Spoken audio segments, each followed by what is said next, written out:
This is where we hold them. This is where we fight.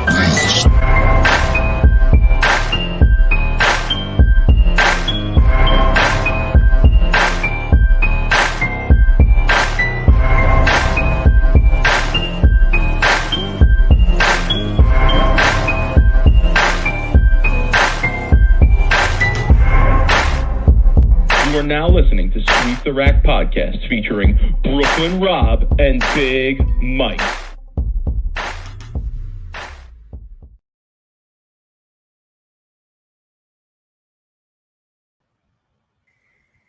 Rob, what's good, homie? Just want to apologize to everybody tonight. I am completely still under the weather. I'm dealing with a case of the COVID-19. So I apologize immediately for any coughing, sneezing. I will try to mute myself. I'm here. I'm powering through again for the people. So didn't get a chance to bowl league this week. So there'll be no league review for me. So I wanted to pass it to you, see how you were doing.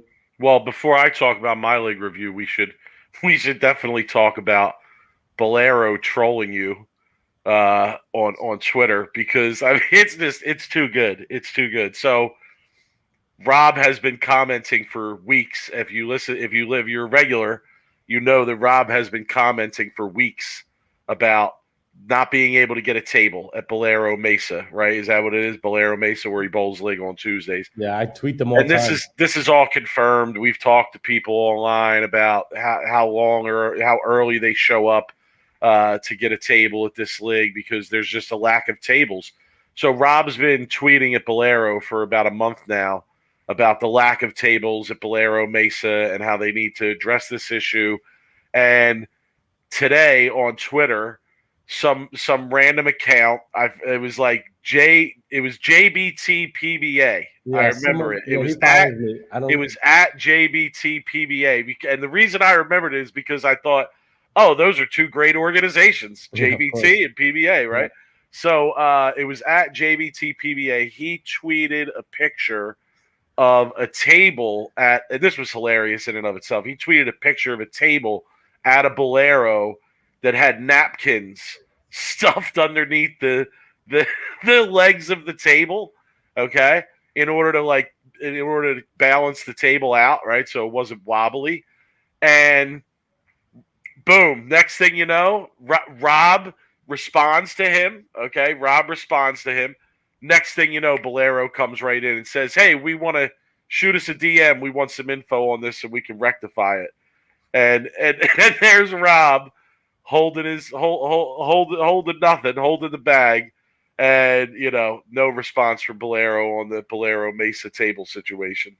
Yeah, I responded and was like, yo, at least you got tables, man. You got napkins, at least you got one. And they respond to him and was like, yeah, please DM us. Yeah, some people in the Bowl TV chat have taken on the moniker Rob's Table. It's quite a popular thing, But listen, it's a joke. We joke, but like it's annoying though if you can't get a table for league. Really somebody tweeted at you an Amazon link for a fold up table with a handle. I have that table. It's actually a really good table. That's what I would do. When I saw somebody tweet that at you, I was like, "Oh, no question." I would just buy one of these and roll up with it and be like, "Yo, I'll put my own table out here." It's the principle of it. It's the I hear you.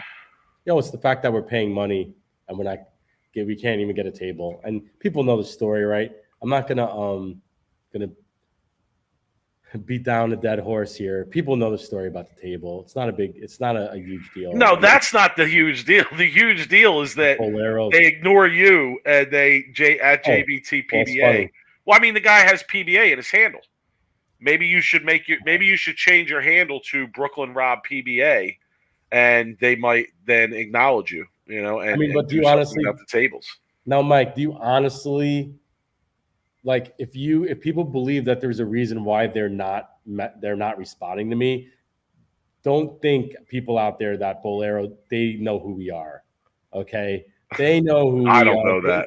I do believe that. You don't think Coley, before she left, on her last breath of fresh air in that company. No. She sent out a nationwide email telling them not to go near us. No, I believe that. I do not. I do not think so. Dude, No. Fully came over to me and she was like, "Oh, are you here to start trouble?" They knew too much bullshit. Anyway, But Gary Q in the chat saying, finally got to see us live. Love the show. Gary, thank you. Thanks for the support. We always love when people can catch the show live. So, all right, league review. Went to the training center last Saturday. Was joined by a couple people. Shout to the people that joined me there. Good practice session. Interesting patterns that were put out. I actually got to find out what was put out. I just told them put out a long and a medium. Surprised me, and they were both like interesting patterns. But yeah, practiced for a couple hours at the training center last Saturday. Put some work in. Greg Tack was there as well. He was doing his own thing. Shout to Greg Tack too. He's actually getting ready to go out on tour and bowl some events. So you people will probably see his name in the PTQ results. Hopefully more near the top than near the bottom. I told him don't bowl so bad that I have to give you dumpster diving gold medal. All right, but shout to him for going out there. He was there too. So I got a little practice session in on Saturday. Went and bowled on the short pattern Tuesday. It was all right. It was all right. A really good bowler that I know who bowls in the league. His name's Lou Gaudio Jr. He texted me last week. He listens to the pod once in a while, and he just said, he watches me bowl a lot. He just said, I really think you're throwing it good. You just need to make spares. And part of me feels like he's right because, again, I probably missed 50 pins worth of easy spares. You needed a text from someone for you to know that. You already know sometimes I question how well I'm actually throwing the ball in terms of my release and my role, my repetition of how I'm throwing it, right? So I missed quite a few spares on Tuesday. I didn't really sniff. I sniffed one pot the second game, but it really wasn't even that close. And I shot about 640. I think 637 was my actual series. I went like 220. Yeah, Purple Hammer 2 out of the 3. Last game I used a pin down WebMB that I like a lot on the short. 221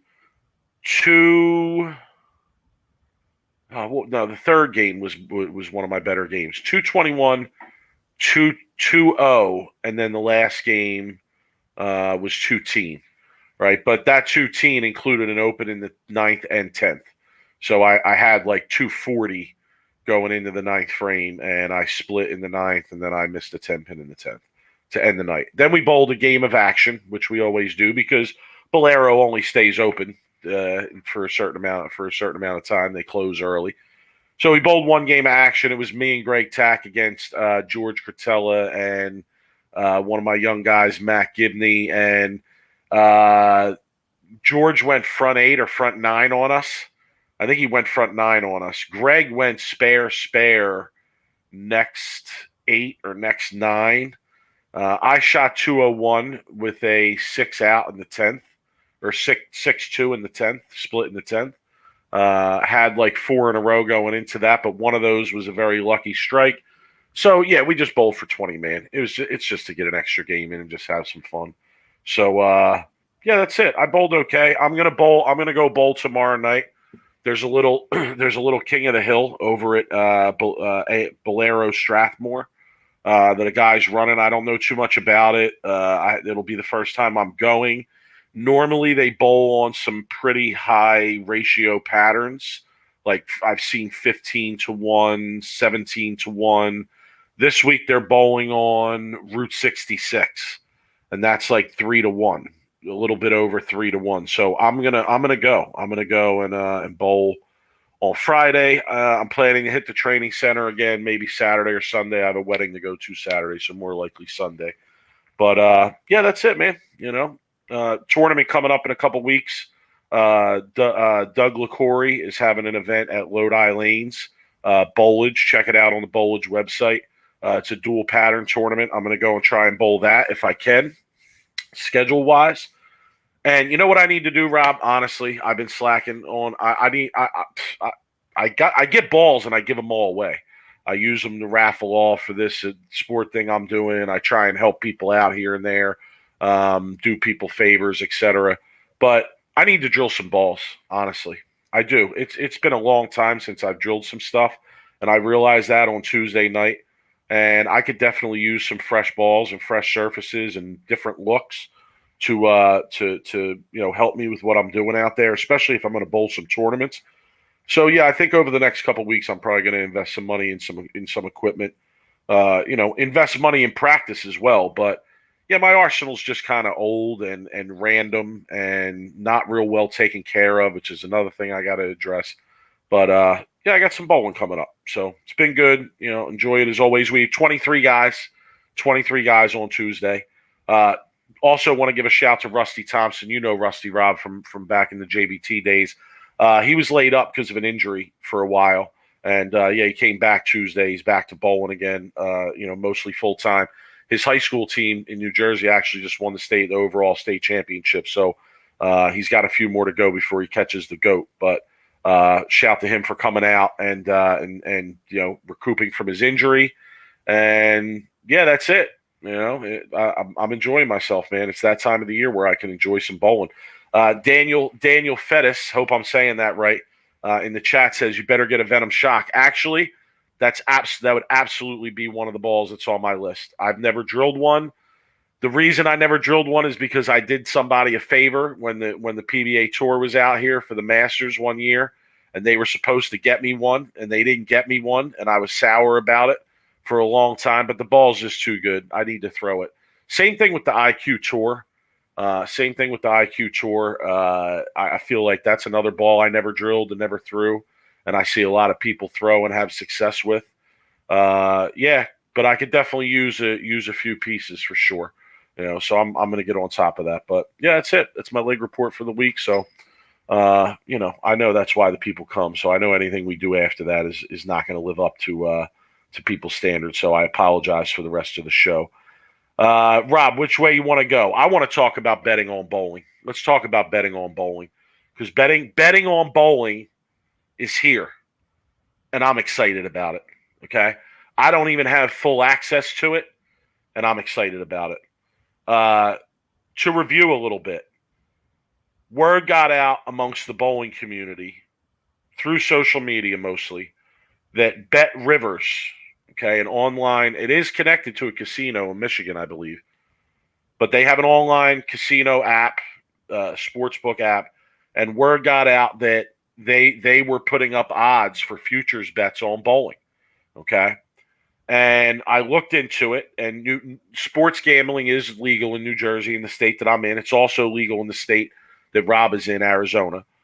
So I looked it up. I downloaded the app, and I could not find anything on there for bowling in New Jersey. So, excuse me, I reached out to Bet Rivers Sportsbook on Twitter, and they DM'd me back. Okay, they didn't respond to me on Twitter, but they sent me a DM, and here's what they said. They said, we saw your tweet regarding bowling wagers not being offered in New Jersey, but in other states, and would like to inform you that each state has its own guidelines and rules in terms of what can be offered in the market. We apologize for the inconvenience this may have caused, okay? I said, thanks for the info. All right, so apparently I can't bet on bowling, or they can't offer odds on bowling in New Jersey because of some kind of state law, right? They said, cool beans. Feel free to reach out to us via DM if you ever have any other questions or concerns. Have a great Sunday. So I texted them back a couple days later, and I said, hey, just to follow up, we need expanded betting on professional bowling, futures, match play bets, live betting on whether someone will strike or not. Bowling was made for betting, and a lot of sports books are missing a huge opportunity to be the sports book of professional bowling. I said, you guys should reach out to the PBA and Tom Clark and work something out, because bowling is made for betting. The fans want it, but it is not available almost at all across the board.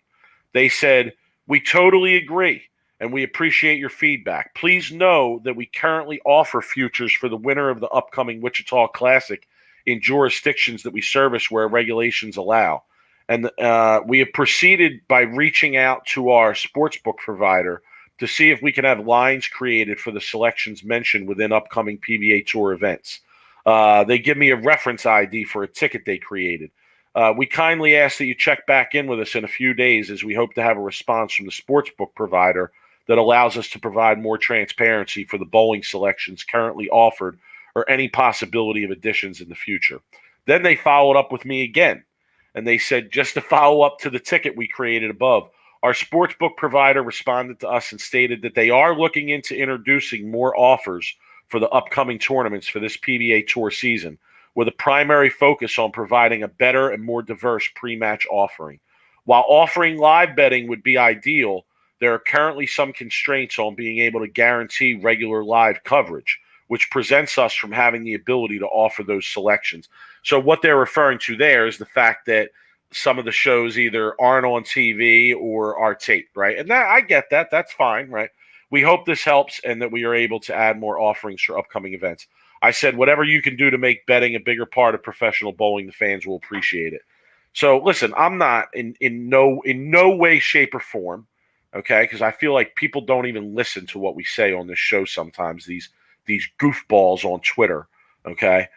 In no way, shape, or form am I taking credit for any of this, okay? However, I do find, I am trying to reach out to this sports book who obviously is already watching bowling or looking at bowling in some way and see if we can get a better offering, right? Or why we're not getting it in certain states that are legal for betting. But the bottom line is this: if you're in a legal state for betting and you have access to Bet Rivers, and I think they gave me the states. It's Michigan, Maryland, Ohio, Indiana, Colorado, Louisiana, and Arizona. Okay, if you're in those states, you should be able to get that sportsbook app, and you should be able to at least bet on futures for PBA bowling. And like they said, they're going to try and develop some other things. So, Rob, thoughts on any of that before we actually bring up some odds and start to talk about bets for this upcoming week?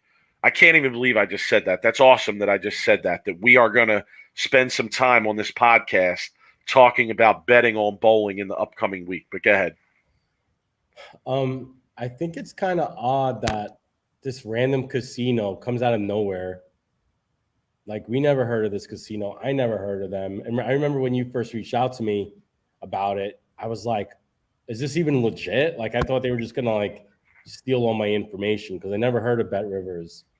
But, being the team player that I am in the corp, I said, all right, let me download the app. I signed up. It took me about 72 hours to confirm my information. And then, I logged in, and now I have access to all the future bets for the PBA, including the Jackson 2023 Classic. So now my next idea or thought is was the PBA, were they even aware of this? Or was Tom Clark aware of it? And I'm just asking in general, because you would think that maybe they would even throw it out and say, hey world, PBA betting now on Bet Rivers. Yeah, but can they do that when they kind of have a deal with Fox? Well, that's what I don't know. No, I don't know. I don't know those answers, but I'm just curious that this random casino comes out of nowhere and now is giving us more betting action than we've ever seen before on the PBA. Really, and it's just kind of random, I guess. I don't know, really. That's my thoughts, but I'm not complaining about it. It's kind of cool just to be able to talk through it. My next idea is okay, I have a list of literally 50 pros here with odds that are crazy odds, right? What kind of strategy do you have to have some kind of strategy. You can't just pick. You can't battleship it. You can't battleship it and just put selections all over the place. You can't do that. It's so easy to lose your ass on this because you got to be selective about who you're going to pick each week, and you kind of have to do your research somewhat. A little bit. I mean, there's a little bit of research. And I've already, if you follow me on Twitter, you could already tell what kind of research that I've been doing based on my request this morning about previous results in that certain bowling center, right? Not rocket science. I mean, any fan of bowling will know that certain pros bowl certain, bowling centers they always bowl good in, regardless of what pattern is out, right? Some bowling centers are lefty friendly, some are righty friendly, some are, Belmonte friendly, right? So it's A lot of them seem Belmonte friendly. it is. So yeah, just random, great, like completely out of left field. I feel like this year has been a pretty good year so far for bowling. I mean, the Bowl TV has been, I think, pretty good. I mean, now betting on bowling, you're getting futures.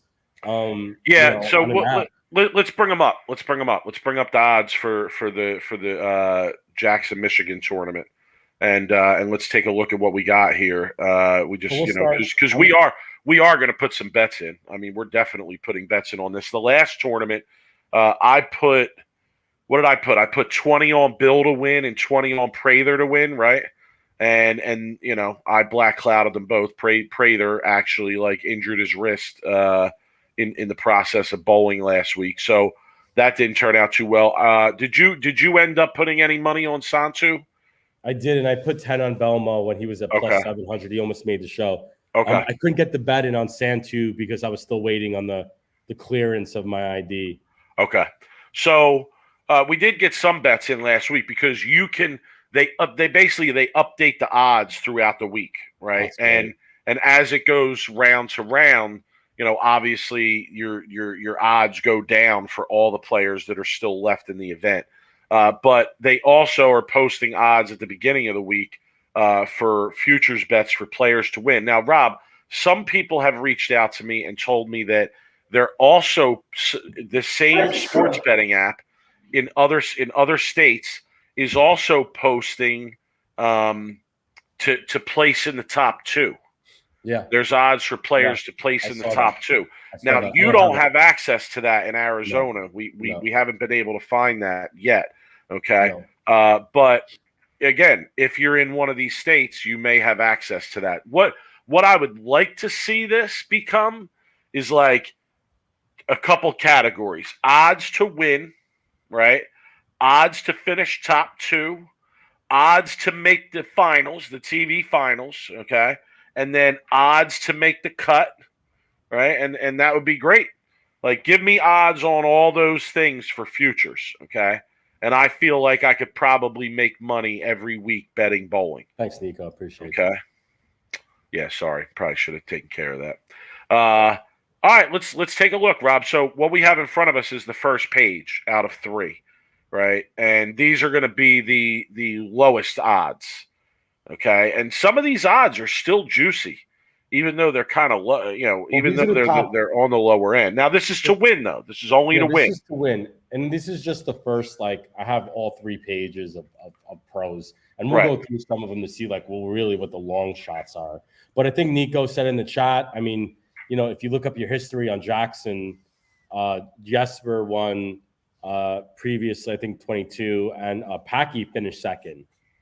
So the bowling center is lefty friendly in that regards, where you had two-hander lefties, and I think you also had another two-hander lefty, also I believe finished in the top 5. I think I could be wrong on that, or just one lefty, but interesting though, So anybody who sticks out to you here on the first page that you like? Personally, I like Jesper.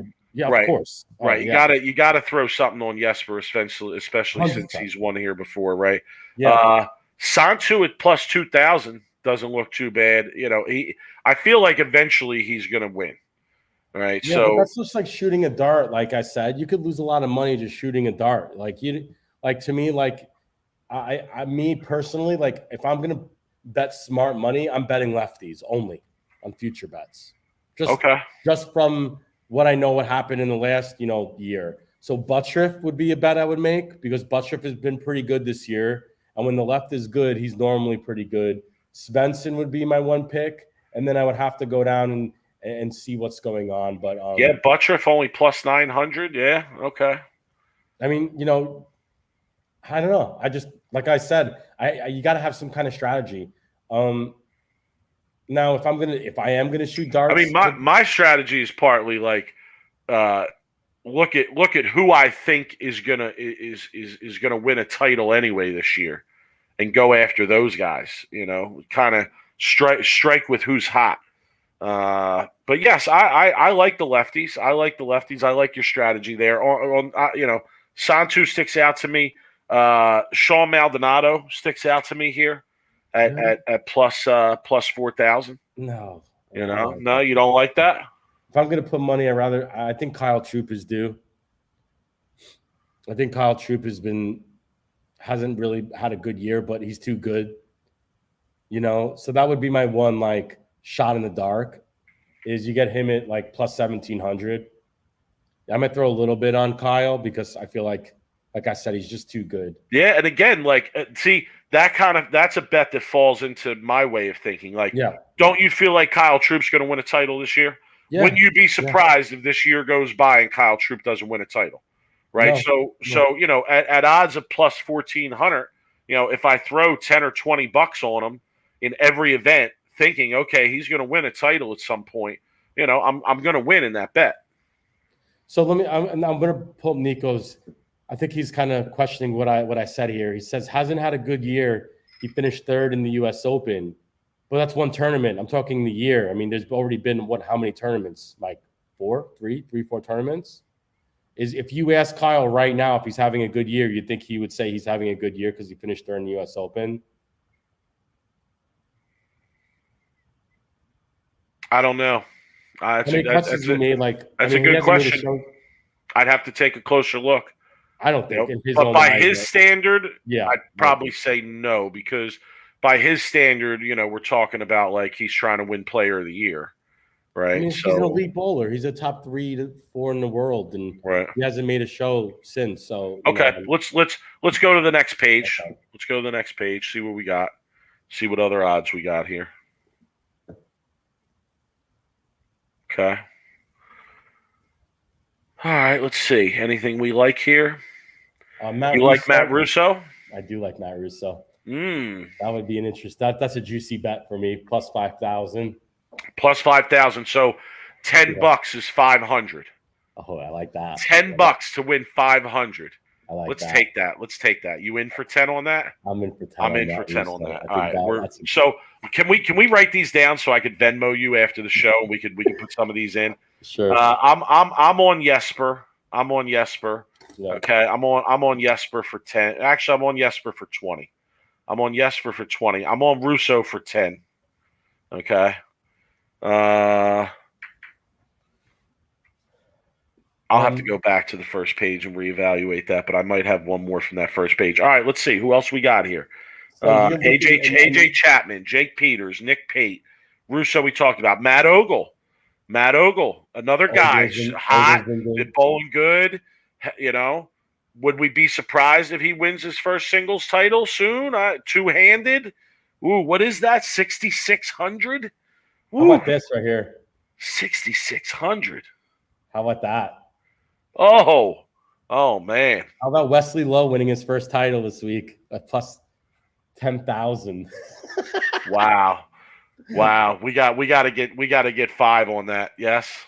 We got to get 5 on that. That's just like that's a complete shot. But I mean, like I said, this place can be really lefty friendly. So, it's one of those weeks. Someone mentioned Graham Falk. I think that's a great bet. Scott's 33, considering he just had a great tournament. I know he won. I don't know the name of the tournament, but I saw it on Facebook. So that's not a bad bet. Kevin Williams, Mike, plus 10,000. That's something I would definitely throw on 5 on. I like that. Like I said, I'm riding the two-handed lefty urethane this week or next week. Matt Sanders?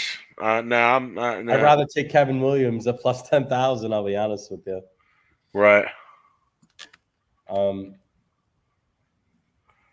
McCune is always interesting, right? Like he's having a great year. Yeah, people in the chat are saying Graham Fowle just won the Bradley this weekend, which is true.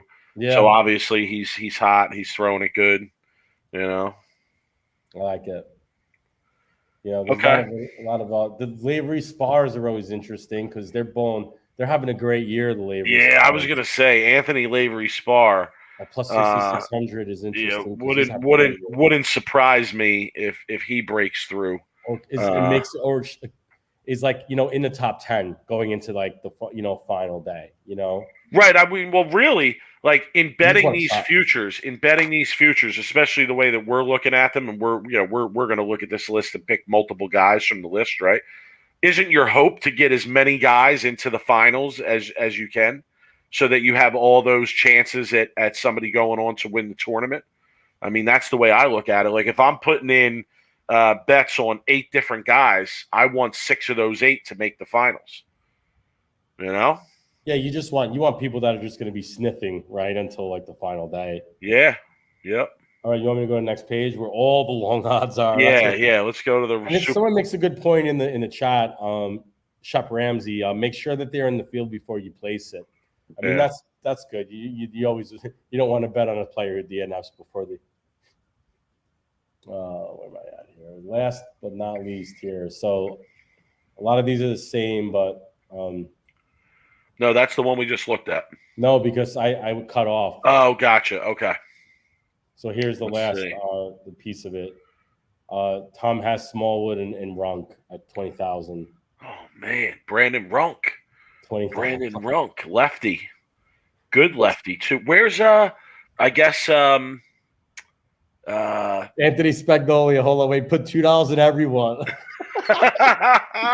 And then 10 to 20 on the top dogs. How much do you think we're going to be betting here? Right? Oh my good, this is Moneybag Spagnolia over here. So you know, send $500 and start betting everybody. It's like betting the roulette wheel, and you bet every number. Where's Nair? Where's Nair? Oh. Is Nair on here? Yeah, he's here. Sorry. What are his odds? I must have missed it. You know, Brandon Novak, like. He always finds a way to. A lot of times he finds a way to bowl good. It would be tough for me to imagine him winning, but hold on. Brad Miller's plus 4,000. Shep Ramsey's asking if Brad Miller's an option. Plus 4,000. I think that's crazy odds for Brad Miller. He should be probably in the plus 10,000. So I guess I don't think any of the pros here you could bet. All these guys are already in, right? Does Nair still have to qualify through PTQ? Oh, yeah, you're right. Okay. Shep is saying that. Yeah. Yep. Nair is in the PTQ. Okay. So, that would make sense to me. I'll tell you, though, they should put odds on the people in the PTQ to win the tournament. You want to talk crazy odds. Right. There's always one person that makes it. Like Keiko, how are you not going to put on Keiko right now? Like, I would imagine that once the PTQ's over, they add them. Oh yeah. So we could probably go back. All right, but here's what we got. We got this is at least what I'm going to text you for my bets for this week. Jesper 20, Russo 10, Ogle 5, Lowe 5, Williams 5, Fa 5, Anthony Lavery Spar 5, Runk 5. Oh my God. Okay. Jesus, I'm going to be on the Apple all so night. It's 30, 40, 50, $60. I'm going to be on the Apple all night betting your bets. I know. This is see, if you can access the finish for 1 or 2, they have Simo plus 250 and Belmonte at plus 300. He's a Del Monte. I know. Del Monte the canned foods. They have those guys at Simo plus 250, Belmonte at plus 300 to finish first or second. I got to be honest, Nico. I think that those odds are way too low for me to bet on either of those. You know, I would need much higher odds even to finish in the top 2. But you know, I kind of like this list we developed here, Rob. Yeah, I kind of like this list. And just based on like momentum right now, like for me, like I would probably put a little bit of money on Barrett. Because he's the hottest bowler right now besides Simo on the planet, and you're getting plus 1,100 on him. Yeah. Okay, I could see that. You know, I mean, he's having one of those years. I mean, Dom is just killing it right now. So at plus 1,100, I like that. But I don't know if there's any max too, Mike. That's the scary thing on this. Like, I don't know. I could literally probably put $50 on Smallwood at plus 20,000 and completely take Bet Rivers down. I'd probably own half the casino by the time if that bet went through. They would send me a deed and they would call the name Sweep the Rack Rivers. It would be our own, casino after that. Now my brother's chiming in. He's starting to get the itch. He gets quiet, and then all of a sudden, he starts seeing the odds. This is terrible because now when he chimes in, now I feel like I have to throw a little something on Belmo and EJ too, because if he's going to take Belmo and EJ, then I got to have some action there too, because I'm going to be upset if one of the other court members wins and I don't win. Need odds for 300 in a gutter. Dave, you probably weren't listening. When I read my conversation with Bet Rivers, we're trying. There's just complicated issues with making some of these things happen. But all right, well, listen, we've called for it numerous times on this show. I believe, I'm not going to speak for you, but I believe that making betting a regular part of bowling, especially bowling on TV, and even when it's not on TV, I would like to see odds. I'd like to be able to bet on it. Maybe not live bet on it, but I would like to be able to bet the step ladder matches. I'd like to be able to still bet the futures, even for the tournaments that are not on TV. Right. But we have called for this for a long time. I personally feel like betting and exposing bowling to betting is one of the most important or most likely successful paths to bringing the popularity back to the sport. And listen, we're literally putting our money where our mouth is, because we talked about it. Now we find out betting is available on Bet Rivers. We went through the process to get in it. Now we're putting the money down. So. Listen, if you're available to do it, join us. Here's what responsibly. Join us responsibly. Let me say that. Put all your money. Put the kids. No, don't do that. So here's what needs to happen: is if betting for bowling gets available in all the states, is we quit our jobs and we go on tour full time, but we don't bowl full time. We're just professional betting, and we're there at the tournament. And we're looking at the shot, and we're looking at the players, like horse racing, right? We're handicappers. We come in, and then we run a weekly or bi-weekly show or weekly show out there, and then we charge membership for the show, and then we give players the can't miss, can't hit bets of the week. Lock of the week. Lock of the week, and you pay, for the, advice. And you sign up for our YouTube. And I can start wearing tracksuits. And you could wear fancy suits with dark sunglasses. There's 6 TVs, 7 TVs in my office with Bowl TV streaming on every pair. On every one of them, right? Every pair. Taking notes. We're reporting live betting during qualifying. I mean, man, be a dream come true, Rob. Be a dream come true. Not the life, living the life, right? Except for having to go on tour, but we could probably do that from home anyway. So, amazing, awesome. All right, Mike, well, again, if you can, and you want to responsibly, join us this week. But we will definitely have some horses in the race this week when they're out there bowling in Michigan. So we'll update you on how that goes. Urethane. It won't go away. It's not going away. Okay. Urethane free tournament in Finland, Rob. I always knew Finland did everything better than the United States, Mike. What could be better of a tournament to bowl, Mike? I don't understand why you hate it so much, honestly. I've already made my piece on why I hate it so much. I hear you, but I don't know. I think that it's such a bad position. It's just a bad take. Like what? It would be like complaining about someone using an inferior piece of equipment in any other sport, like a guy coming out with an older golf club and playing really well, and people are going to complain about it and say it should be banned. Like, no, like, I've already said this numerous I times. understand. My biggest problem with urethane is the fact that it's proven to get softer as the games go on, and there is a chance that you could be using essentially an illegal ball in the last 3 to 4 games of an 8-game block, and nobody would ever know. Okay. On top of that, it does give an advantage, which is not the reason why I want it banned. It does give an advantage to high rev rate and lefties. It's plain and simple. If anybody is not a fan and doesn't see that, then I don't know what to tell you. All right. Well, there's one person in the bowling world, at least, who disagrees with you, and his name is Jason Belmonte.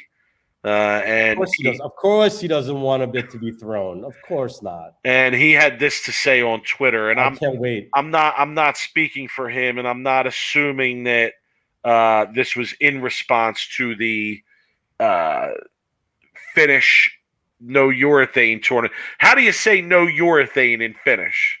I want to know that. There's only no one way urethane. To say it, no urethane in Finnish. There's only one right way to say it. No urethane.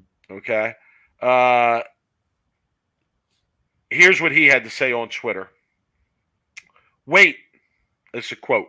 Wait, many called for a throwback to equipment before reactive resin, parentheses, urethane, end parentheses, because the new high-tech balls were striking too much. Now there is an outcry to ban urethane. What is going on? What do these people want? Should we go back to stones and no holes? My head hurts. Of course, Jason Belmonte doesn't want urethane's balls to be banned. Of course, because he's a high rev rate two-handed player, and those players have advantages with urethane. They're able to bowl on short patterns, fresh patterns, and it makes it a lot easier for them because it gives them control of the pattern. And if you give someone like Jason Belmonte control of the pattern, he's unbeatable because he'll start with urethane. He'll beat you up on the fresh. He'll use it, and then once the lanes transition, he switches to performance. He jumps 3 steps left, and he opens the lane up, and he kills you there too. Now, don't get me wrong. He's probably going to beat you up regardless of what pattern's out usually, but I mean, look. It gives two-hander, high rev rate, and lefties an advantage. It does. And you can't convince me otherwise. I don't know. I definitely don't feel as strongly as you do about it. I don't really have a problem with it. I think that a tournament with no urethane, it's whatever. Why not just put out a pattern that punishes the people that use urethane? Isn't that an even better idea? Because then if somebody enters the tournament and uses urethane, they paid their entry and they're donating their money because they chose to use urethane on a pattern that you put out that you couldn't use it on, right? So that's where I'm at with the urethane. I don't. To me, what amazes me most about these urethane balls is how versatile they are, and how these players find ways to use them in situations where you wouldn't think it likely that they can use them, right? Yeah, so because of the fact of they're very soft bowling balls, they're very controllable. They're the most controllable balls, and people, they get very confused when we talk urethane of this like present urethane and like the 80s urethane. And then I want to respond to Gary Q here. How about no spare balls? Oh, God, here we go. For crush for spares. Spare balls don't get softer as you throw them down the lane. And this is my biggest problem with urethane is until they don't know what the hell happens to the urethanes as they keep using it. Game to game, these things are getting softer. And they're getting tested illegal under the harness after like 2 to 3 games. Spags, I like this point too. He says, I liked it better when the reactive balls were the cheater balls. there will always be a cheater ball. Is that true? There was a cheater ball with the yellow dot. They're back in the 60s and or the 70s was the bleeder. You know, people used to smoke that shit. I definitely feel like bowlers have a penchant for complaining and making excuses. Oh, well, bowlers always find an advantage. That's what I'm saying. So, like, is what he's saying true because of the nature of bowlers? Like, there's always going to be something we point to and say, "Oh, this is this is it. This is why this guy who stinks is winning. This is why the lefties are bowling good. This is why that is. Do you know why that is? Because bowling is one of the only sports that is a complete man-made sport. What I mean by that is, like somebody addresses the lanes every day. Someone is creating the patterns that the bowlers are bowling on. On a lot of sports, that's not the case. Where they're like, for example, golf. Yes, they move the cups into like certain areas of the green, but the holes and the 18 holes is usually the same, right? In other sports, I don't know, you could compare it to darts and bags, right? Like there's not so much of a man-made playing field. Bowling is one of the only man-made playing field sports out there. Does that make sense? I mean, do you agree with that? Yeah, generally. Someone's always in control of the conditions in the bowling alley. Someone's always oiling the lanes, and someone's always making the shots and developing. And there's always someone to blame if you're not bowling good. There's always the lane man or the lane conditions or whatnot. That's the reason why some other sports you can't really blame anybody. You only blame yourself, right? But bowling, there's always a scapegoat. Absolutely. I feel that that's why I said I feel like Spags' comment is a good one. Johnny P, it seems, what's up, man? How's things? It seems like the only pattern they can put out that takes urethane out of the equation is when they go super long, 50 feet, in which guys are basically trying to create a urethane motion anyway at that point. Thoughts? Big Mike flying home tonight. Surprise dad. Hope to see you. Well, either that or like I don't know how many mils of oil you would need. I'm not an expert in that, but I'm going to say 40 mils of oil or more. 35 mils of oil or more. You ain't going to see urethane on the lane. But then, that's the thing. That I was just going to say. Then I go to bowl Greg Tack event a few weeks ago that has 32 or 33 mils of oil on the lane, and everybody's using urethane. Well, are they bowling good with it? Yeah, guy shot 278 with it the first game. Pelusic used it for the first 3 or 4 games and bowled well with it. That's what I'm saying. I don't understand enough about the breakdown and the specifics of the patterns and the mills. But the point being, if you make them heavy enough, right, then you're probably going to take away that advantage. But all right, listen, we continue to talk about urethane. I mean, it's just it's not going away. This is not going away. I love the heat I get for my stance on urethane. And keep in mind, as a bowler myself, I own 2 to 3 urethanes. So to me, it's like if you don't. Well, you have to at this point. You do. There's no way around it. I only have 1, and I feel like, man, I need at least 1 more, maybe 2. It's that important of an option to have in your bag at this point. Let me ask you. I don't believe, and I could be wrong here, but urethane bowls don't crack because of the fact that the covers aren't like reactive. So if I'm a consumer with all the balls cracking these days, and I'm going to spend $150 to $250 for a bowling ball, and I'm a 150 average and 160 average, is it a safer investment for me to buy a Purple Hammer than it is a high performance ball these days? And the fact that I know I'm going to get like pretty good usage out of it without it cracking. I mean, is that a legit question? I'm going to answer your question with a question. Like, was the traditional progression of a bowler, especially in our generation, was the traditional progression of a bowler to go from plastic to urethane to resin? Yes. Right? Wasn't it? Yes. I mean, I'm not making that up. I'm not wrong about that, right? Well, I started with a Rex. Remember the Rex, the oddballs? I started with a Rex. I went to like a red U-Dot. I had a Black Knight, red UDOT, and then eventually I ended up in like a teal Rhino Pro. Okay, I went, random plastic ball, Maxim, I think it was. Then I went Blue Hammer was my first serious ball, first urethane ball. Had it drilled conventional, then went fingertip with the Blue Hammer, then went teal Rhino. Okay, so here's my point on that. Like, why isn't that the case anymore?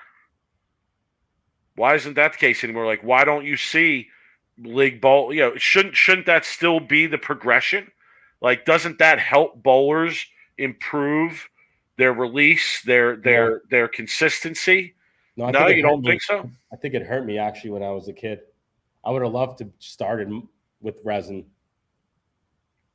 because you know what happened is your style it developed by throwing urethane. I mean, you think about like where we bowled when we were kids.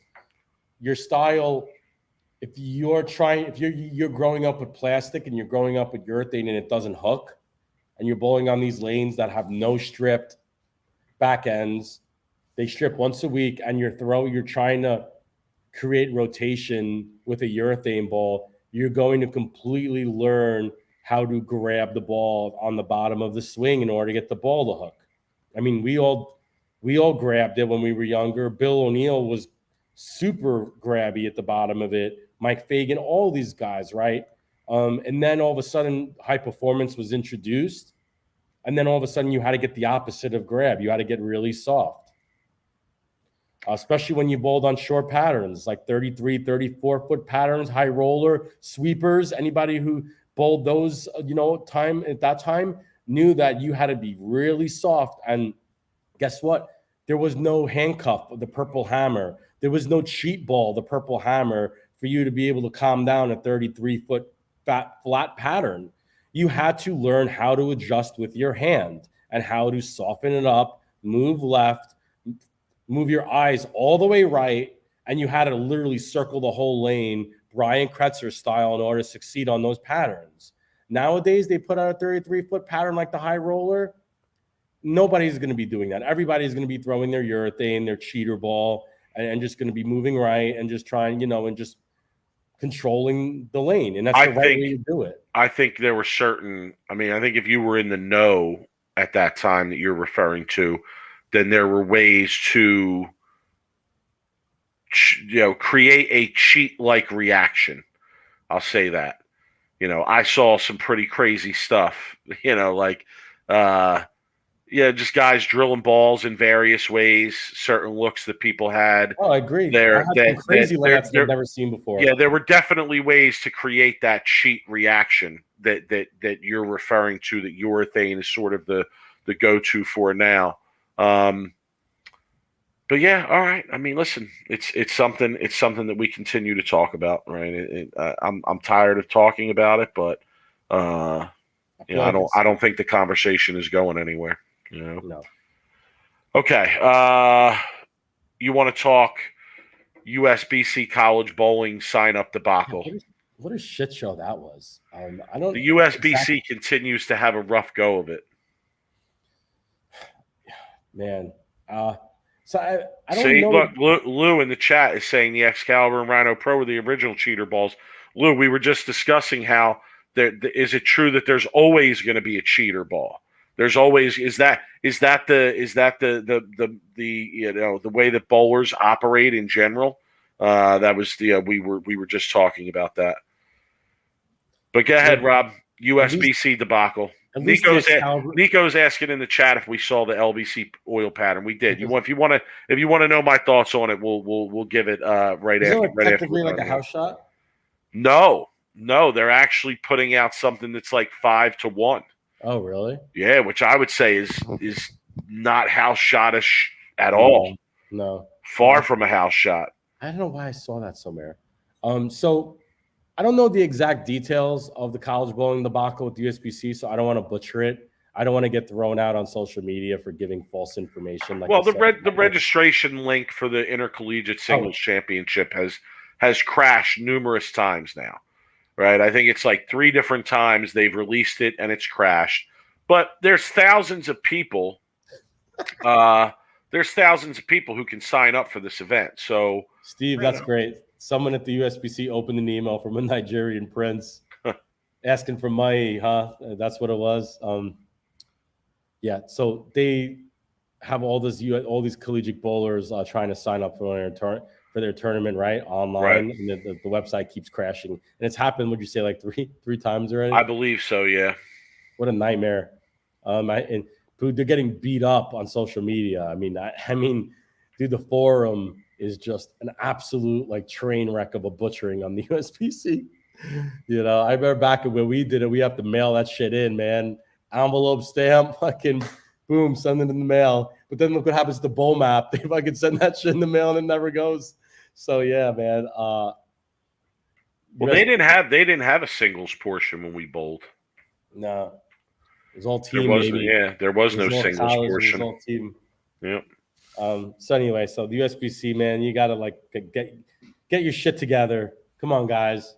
Like, get the website together. Yeah, they're having a rough year, bro. They're having a rough 12 plus months here with various groups pissed off at them for various things. People are still, Kevin, they deserve everything they're getting after what they did to Mobap last year. Free Mobap. Kevin, if you didn't listen to the episode where we brought on the Bowl Map coaches, it was a good episode. Trying to expose that whole situation. The silliness, right? I mean, it was silliness. Like a college team got disqualified from nationals or sectionals because their entry got lost in the mail, and the USBC never got it, and then it was too late to turn it in. And like now you have this situation when the USBC can't get it right and can't get the registration information up in the time that they say they're going to, and where does that leave everybody, right? Where's the punishment for the USBC? There will be none. Don't want to spoil it for everybody, but there will be none.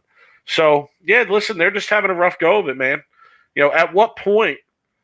I know a lot of people say that Chad Murphy controls the board, and as long as he controls the board, he'll be the executive director there, and blah blah blah blah blah. I hear different things, but I'm saying, like, how many debacles can there be before people start talking about perhaps going in a different direction?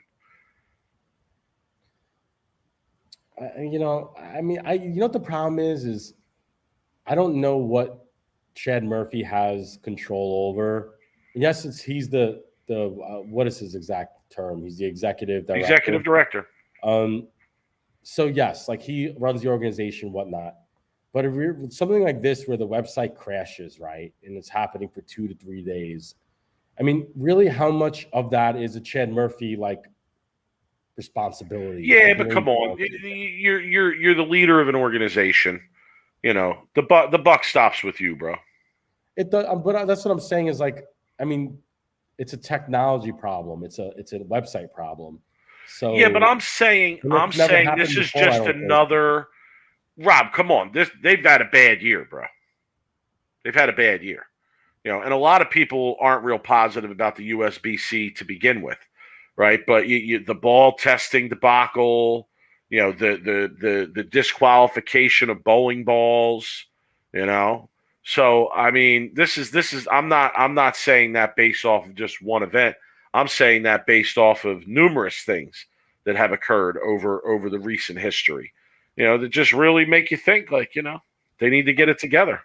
I'm still pissed that the nickname the Black Curtain didn't stick. I really think that's the greatest name for them. Yeah, Chris Serta in the chat saying years, not year. Listen, fair point, Chris. Fair point. Sure. You're right. You're right. You're not going to get much of an argument from me there. We hope they get it worked out.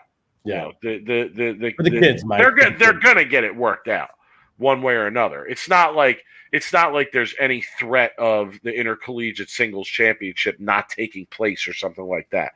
One way or another, they're gonna get it worked out. But yeah, it's just another laughing stock type thing. You don't need that. You don't want to see that. So All right, Nico wanted to know our thoughts on the pattern. It's like a 5-to-1 pattern. I watched the video. The video is amazing. If you haven't watched the video, go watch the video. We should actually do a breakdown of the video, Rob. It would be hilarious if we did a breakdown of this video. But they basically have Chris Prather, and then a few. It looks like local league bowlers of varying ability levels. Okay, and yeah, they're basically all saying how the pattern's easy and it's very scoreable and there's a lot of different angles that you can play and it supports different ways that people want to throw the ball and different angles to strike. And then they bring in the guy who designed the pattern and they talk to him. Mike J has a conversation with him. And yeah, I just found it to be for the unintentional comedy level to be very high on this pattern video that they released. But it is a 5-to-1 pattern, and I got to tell you, if a bunch of league bowlers show up to this league bowling championship event that they're having, and they put them on a 5-to-1 pattern, and these guys go out and just think they're going to stand on 25 and just wing it to the gutter and whack them and average 230, I think they have another thing coming. So I don't know. I don't know how smart of a decision this is on the part of Bolero and the PBA, I guess I would say, to start out with a pattern of that ratio for this first event they're having. You really don't know what the makeup is going to be of the people bowling the tournament, and really, to me, it's a lot riskier to put out a pattern like this and have people have a bad experience in the first year than to put out something really easy and have quite a few people just whack them off the charts, because people are used to seeing guys whack them off the charts. So if a league bowler comes to this league championship event for Bolero and some dude shoots 840, they're just going to say, oh, yeah, one guy, yeah, he shot 840. He was really lined up. No one's going to think twice about that. But if they come to this event and they're a little bit tougher and they shoot 470, they ain't ever coming back to this event. There'd be a lot of complaints. Nico saying the PBA is transparent, but the USBC is not with the Open Championships. But Nico, come on, you're comparing two things that do not deserve to be compared there.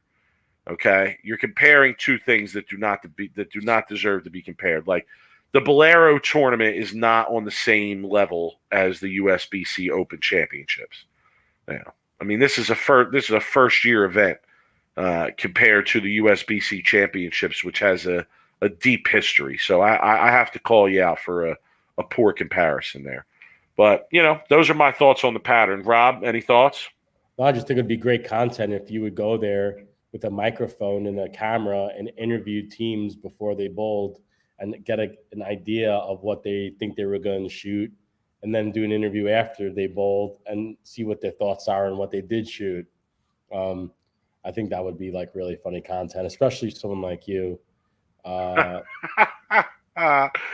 someone like me, I know. The ratio is very similar to what is used for the PBA league. Yeah, so David Tolson in the chat. There's, the PBA league for the pros is a little bit higher scoring, I believe, from just watching it. But they are still tricky. You still have to use the right ball. You still have to be in the right spot.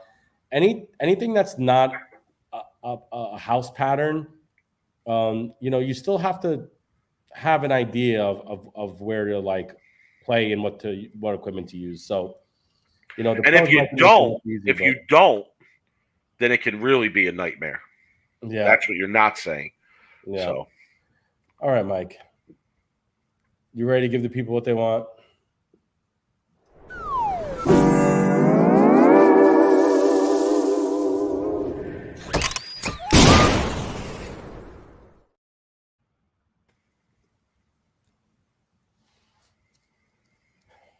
All right, Mike, I'm going to start.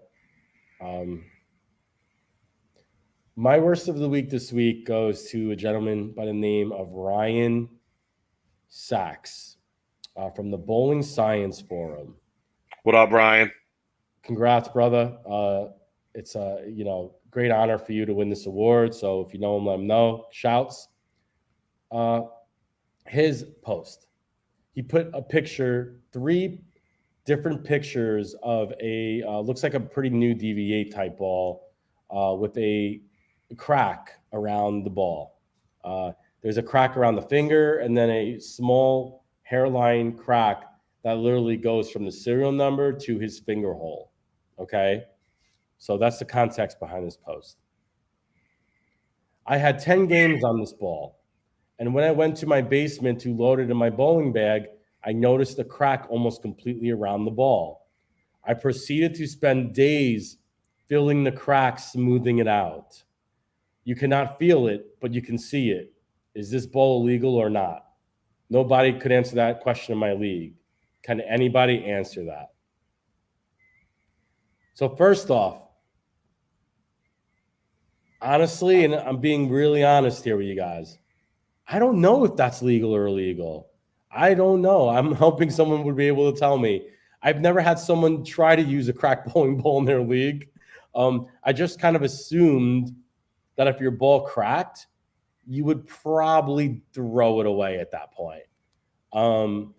This gentleman, though, spent days filling the crack.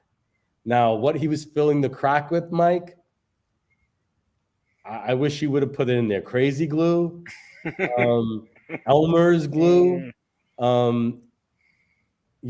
So one, I guess my question to people out there, is it illegal? Is it legal? Can you use a crack ball if you fill it up with crazy glue? I would imagine no, because you're using some kind of outside like chemical. What if he got Flex Seal? Flex Seal? What if he got Flex Seal? Gorilla Glue. So I'm just wondering, like, if I would say it would be illegal if you were using like a chemical. Oh, it's definitely illegal. There's no question it's illegal. It's illegal, right? Because you're using question. But what if you didn't use and try to fill the crack and it was cracked? You could still use the ball technically, right? In league. I don't know. I don't know if you're allowed to use a cracked ball or not.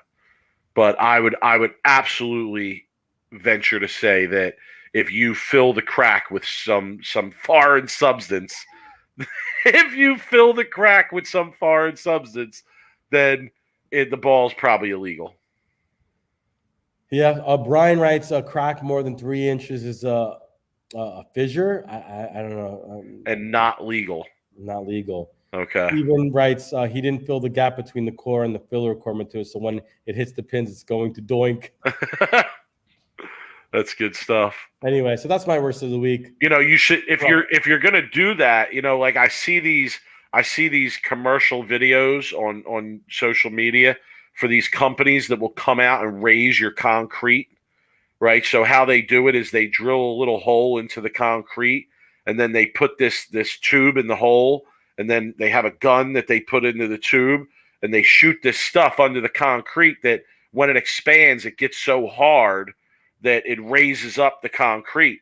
And that's probably what you should be using if you're trying to fill a bowling ball crack. It might increase the crack a little bit, but at least you'll have like a good solid surface when you're done filling it. So Fred in our chat, right? I've used the ball with the cracked bridge. I think we've all once in a while have used the ball with a cracked bridge. I used balls until the bridge fell out. Yeah, I've had crack all around my fingers on plastic balls. Me too. I had balls that I could pick pieces out of the bridge. Yeah.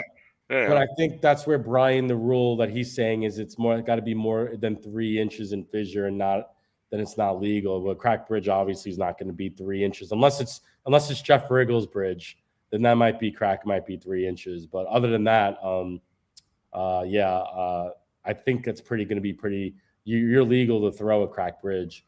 But just for the people who are out there, if you have a bowling ball, it's a new ball and it cracks, you guys need to take it back to the pro shop you got it at or bought it at, and hopefully you guys are buying your balls from a local pro shop, and then they'll usually be able to return it to the distributor to get you a new ball. I know some bowling ball companies out there now, like Hammer, are giving like warranties. Like I know like 1 or 2 year warranties. And I know a lot of other companies, they do give a warranty, I believe. But I would ask the pro shop guys when you buy a bowling ball, if you're going to buy a full price bowling ball and you're going to spend your money, I would ask them what their warranty, what their warranty policies are with cracked bowling balls. Because yeah, it is a big problem. This is a good question from Chris in the chat.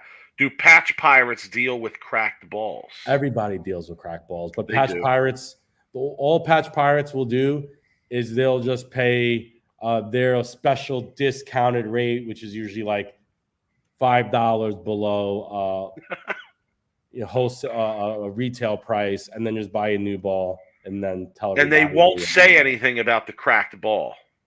No. Certainly not. They will not.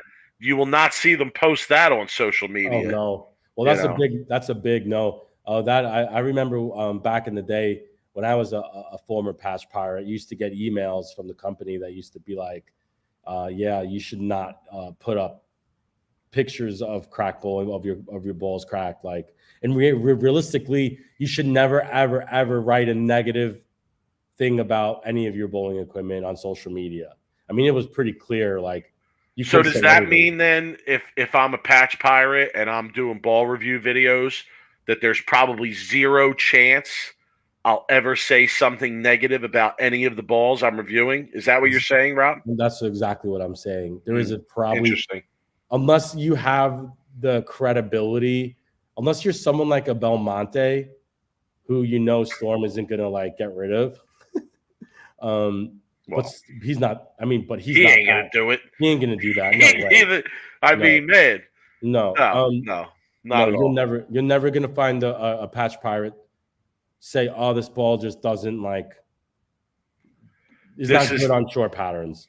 This is it. Yes, the patch pirates would say that they struck so much with the ball that they broke the ball. That's the way they would promote it. You're right, Fred Hunt in the chat. All right, let me give my worst of the week. Now, let me say, oh man, I'm going to have to start giving honorable mentions for worst of the week because there's just too much good material out there to just give one worst of the week. So I wanted to give worst of the week to Louis Napolis this week. I did because you all know how I love Louis Napolis. Not only is this guy doing the patch pirate ball review thing, but now he's venturing into goofy outfits. Okay, in a latest video that Instagram suggested to me, I click on it, and dude is bowling in a full shirt and pants rubber duck outfit. Okay, rubber duckies all over the shirt and pants in the ball review video. So I wanted to give that worst of the week. Then I wanted to give worst of the week to 10 Pin Life because 10 Pin Life keeps putting this sponsored ad for a bowling app on all my social media feeds. Okay, on all my social media feeds, it's everywhere, and like I had enough of it. All right, I'm tired of seeing the ad, but I'm not going to give worst of the week to either one of them. My worst of the week is going to go to Darren Watts. Darren Watts from the same place, Rob, the Bowling Science Forum.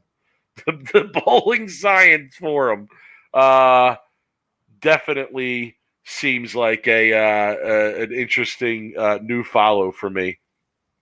So Darren, what he sent out was a meme. Okay, it's Peter Griffin holding a shotgun. Okay, and it says, "I just want to talk to him." Okay, and then the meme is labeled when the mechanic starts playing with the lane machine mid-season. Okay, so again, when the mechanic starts playing with the lane machine mid-season, and then a picture of Peter Griffin with a shotgun saying, "I just want to talk to him," implying that when the mechanic plays with the lane machine mid-season, people want to shoot him with a shotgun, I guess is what they're implying there. I know it's a joke. I'm not taking it seriously. And here's his post on this. Okay, here's his post on this. We've recently had our share of lane oiling machine problems and a rehaul on the machine to get a real house pattern with no more OB. Finally, after many years, in all caps now, leave it alone now, especially for people like me that get to bowl one league and maybe 15 games a month if I'm lucky. I'm sorry. I have to give you worst of the week, Darren. But, come on. See, leave it alone. You want them as easy as possible. Here's what I don't understand. I'm going to be sincere here. I'm not going to joke around. I'm going to be sincere. And I really wish that there were people out there in the bowling community that would put the comedy of what I have to say aside and really be willing to have a serious conversation with me about this particular question. But why does it seem that so many people only view bowling as fun when they're striking and it's easy to hit the pocket and strike? Isn't there fun in the struggle? No? For me, there is. Oh, you're a glutton for punishment. You like the torture. All right. I guess. So, it's funny, and we can talk another hour about this topic. We really could. We've done it numerous times. It's some people like to play the video game on easy level, and some people like to play the game on hard level. You know what I mean? Some people like to win, and winning for them is fun, and some people like to challenge themselves. So it's a different mindset for a different person. If somebody's looking just to go and bowl 3 games a week with their friends, and they don't want to think too much, and they just want to go there and strike and bowl. That's what I'm saying. Isn't the fun in hanging out with your friends? The fun is in hanging out with your friends. It's not in how many pins you knock down. How many pins you knock down should be invalid to how much fun you have, especially if you're bowling with your buddies. I know we've. I just don't get it. I know. Nico in the chat say 10 pin toolkit. Yes. Enough with the 10 pin toolkits ads. Okay, enough. All right, I'm sorry. I had enough. I've seen it enough times. Please. All right, you good? Thank you. All right.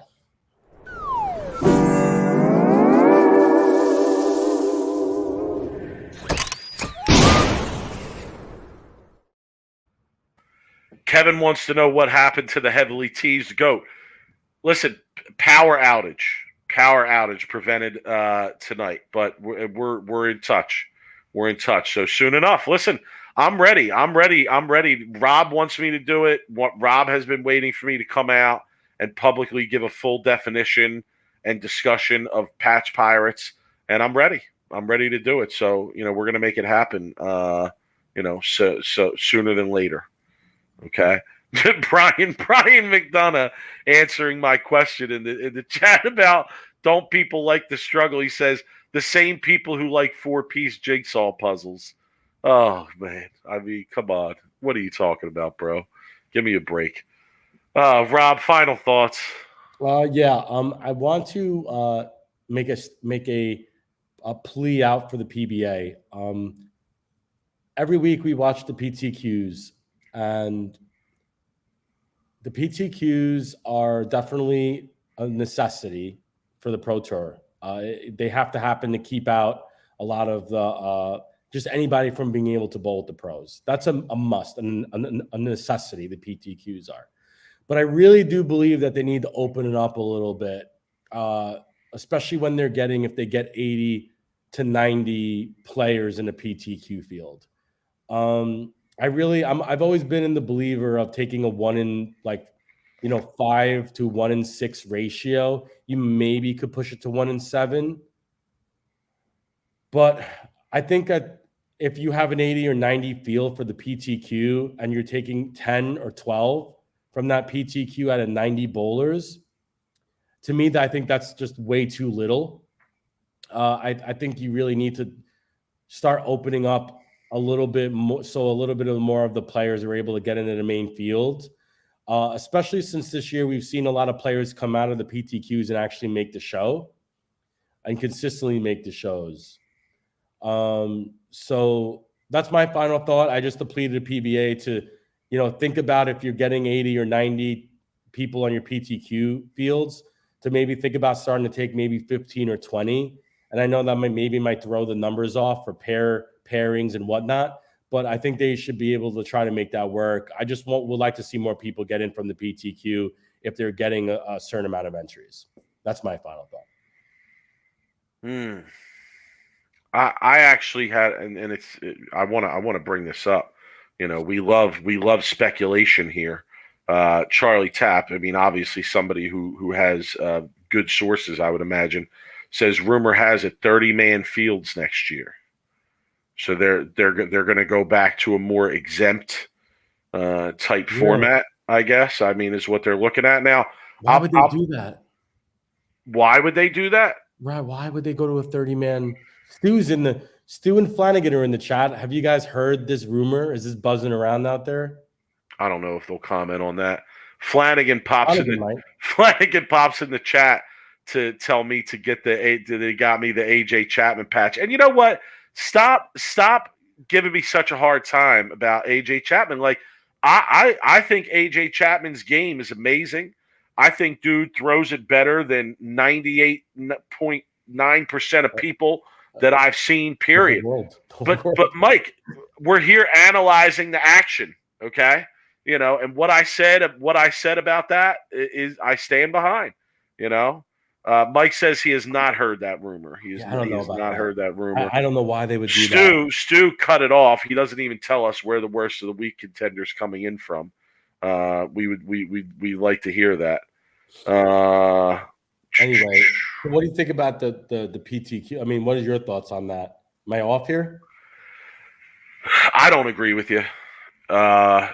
You don't think a 90 entry PTQ they should still take 12? I don't. Honestly, I think the whole system needs to be redone. I do. I feel for another Big Mike blow up the system. I feel bad for the guys that are out there bowling the bowling the PTQs every week.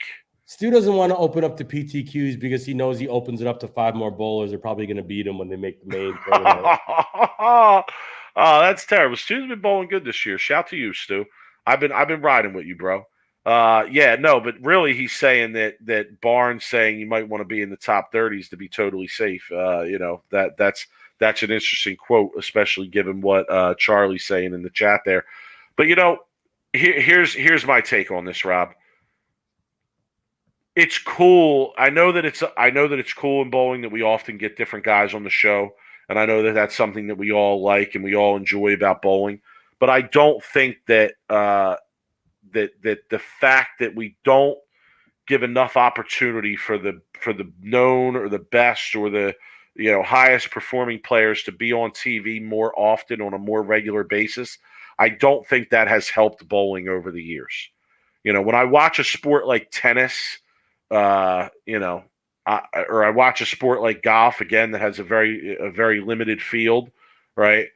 You see the same guys week in and week out, right? And the same guys performing well week in and week out, making the finals week in and week out. Tennis particularly interests me because really they give a huge advantage to the guys that are ranked number 1, number 2, number 3 versus playing against these lower ranked players. So you often end up with the same matchups at the end of the tournament that people want to see. And in bowling, you don't get that a lot. A lot of times you get a mix of established guys that you do know and are familiar with and newer guys that you aren't so familiar with. And let's be honest, Rob, like they've done a terrible job of telling people stories, right? And giving the fans a reason to get behind a certain player. And part of that is because you're always seeing different players and there's always different guys in the mix. Given all that, given everything I just said, and you're gonna think I'm nuts. We're gonna have to do a whole segment on this on the next Thursday show. I'm actually kind of convinced that we need to go with an even lower number of players. Like, I'm not so sure that the tour shouldn't be more than 12 guys or 18 guys. And here's why I say that.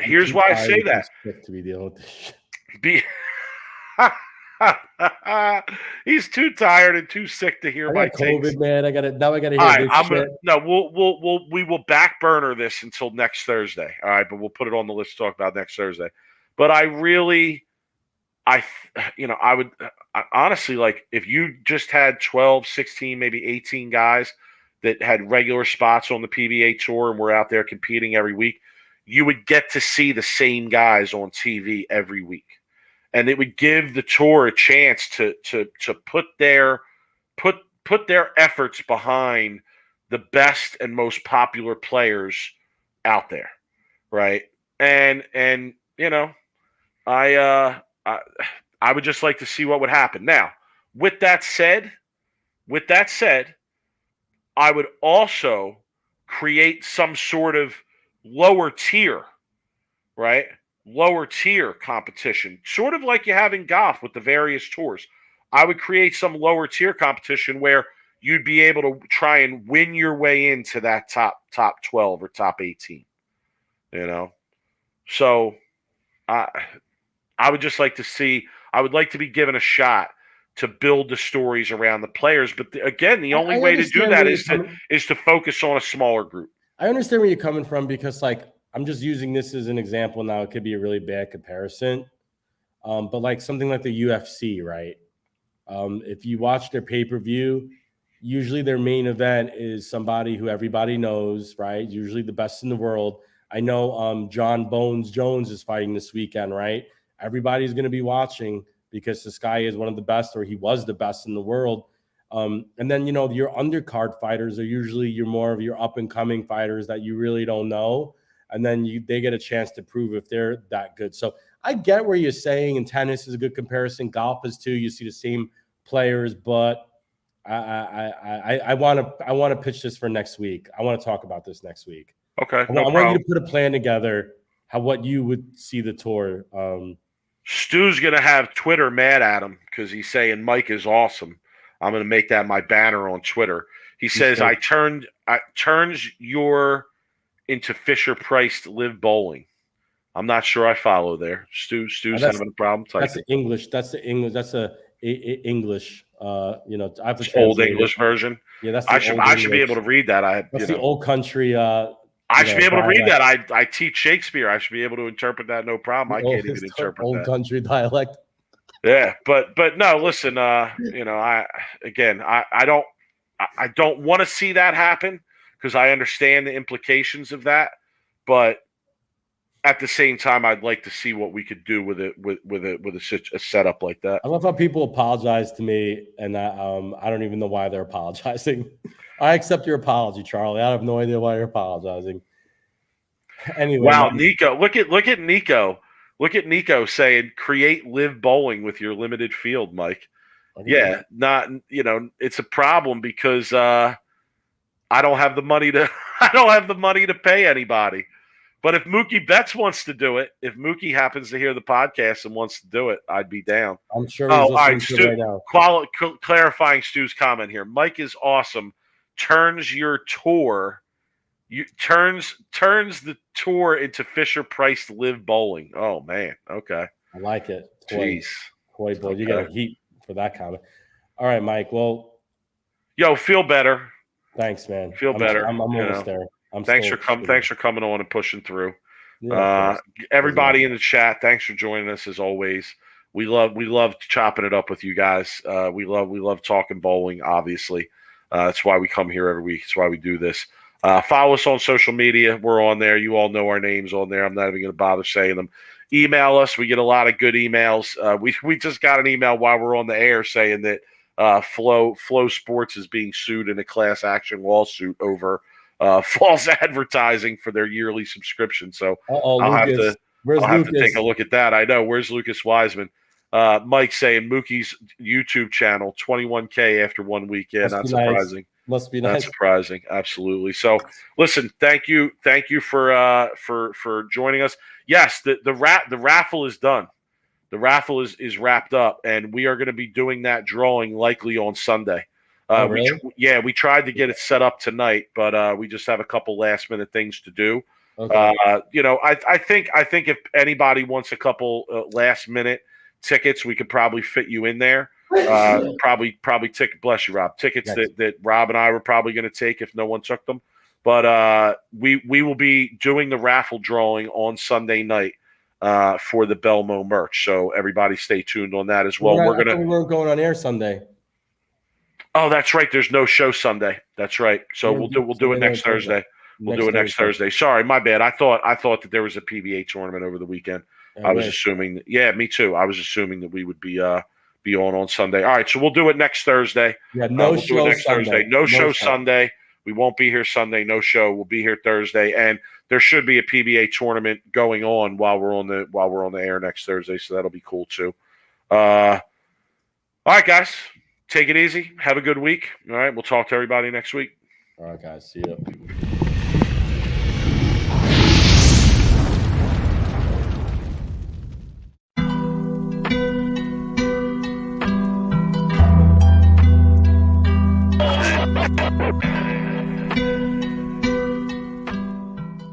You are now listening to Sweep the Rack podcast featuring Brooklyn Rob and Big Mike.